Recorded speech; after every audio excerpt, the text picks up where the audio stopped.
Le projet de loi s'inscrit bien sûr dans la politique. Projet de loi LOX. LOX, oui, parce qu'on est là. C'est que la défense d'ensemble du territoire, elle est faite sur une première défense, une deuxième défense qui est la piste cyclable et une troisième défense. C'est-à-dire que nous, on est une digue à 3 rangs.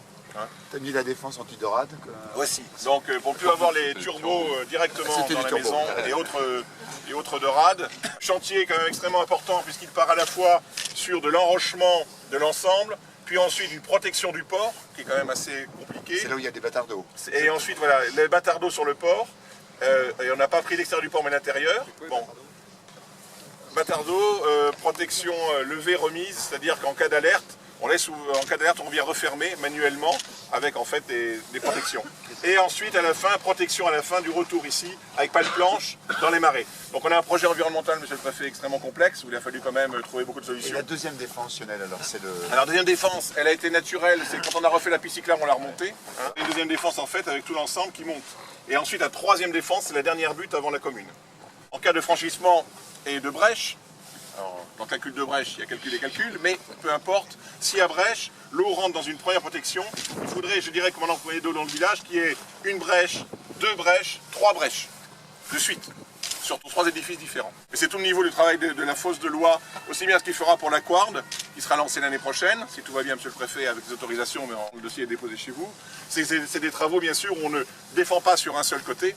Parce que si jamais effectivement il y a une brèche ou que ça pousse, on n'a plus de défense. Donc en fait, on retient l'eau par bassin de rétention au fur et à mesure sur des travaux Cynthia plus 20. Voilà.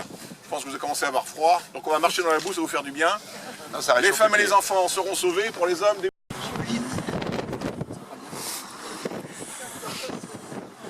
Là, on est sur le point ici, marqué 4, le drapeau marqué 4,95 NGF.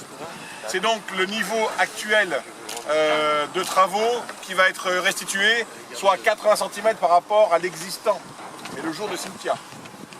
C'est le niveau Cynthia plus 20. Sachant que Cynthia est rentrée essentiellement ici, puisqu'elle a attaqué une ligne qui n'avait pas été refait en fait depuis le départ, qui n'avait pas été retouchée depuis 70 ans.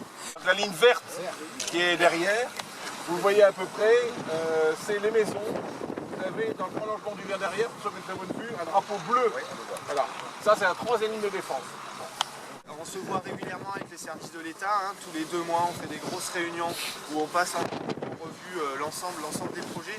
C'est ce qui nous permet de gagner un petit peu de temps au niveau des instructions réglementaires, de façon à ce que quand on dépose des dossiers en préfecture, ce sont des dossiers qui sont ficelés, mais les services qui vont les instruire ne l'ont pas les découvrir complètement de zéro. Donc ça permet de faire gagner du temps un petit peu à tout le monde. Sur ce projet spécifique ici à Loire, l'intérêt aussi de faire des protections successives, premier rang, deuxième rang, troisième rang, ça nous permet d'avoir une approche système.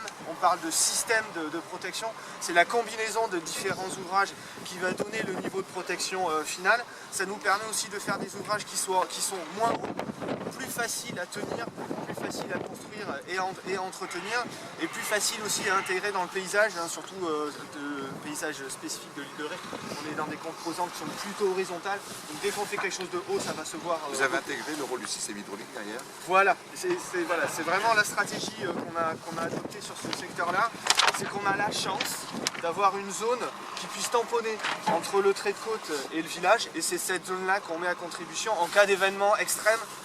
C'est cette zone-là qui va pouvoir mobiliser et qui va permettre d'amortir le plus gros de l'énergie.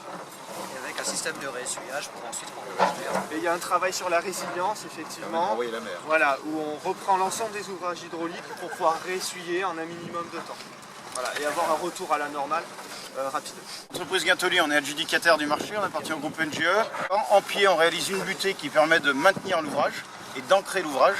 Et ensuite, vous avez un talus en enrochement qui vient s'appuyer sur l'enrochement calcaire qui avait été fait en 2010 en urgence. Vous pouvez voir une pelle, c'est une pelle qui pèse entre 45 et 50 tonnes avec un équipement long, c'est la particularité, parce qu'on ne peut pas réaliser la butée en accédant par l'estran. Les terrains sont trop meubles, donc on fait tout du haut, terrassement et mise en place des blocs. D'où un équipement aussi long qui fait à peu près 18 mètres et un tombereau là qu'on voit stationné qui alimente les blocs qui sont stockés en amont côté déchetterie et au niveau de la ferme marine. Derrière la pelle, vous verrez un profil quasiment terminé et on se rendra compte du niveau quasi fini de la digue. D'accord, il restera un muret de protection qui rehaussera l'ouvrage à peu près de 30 à 40 cm par rapport à l'état actuel.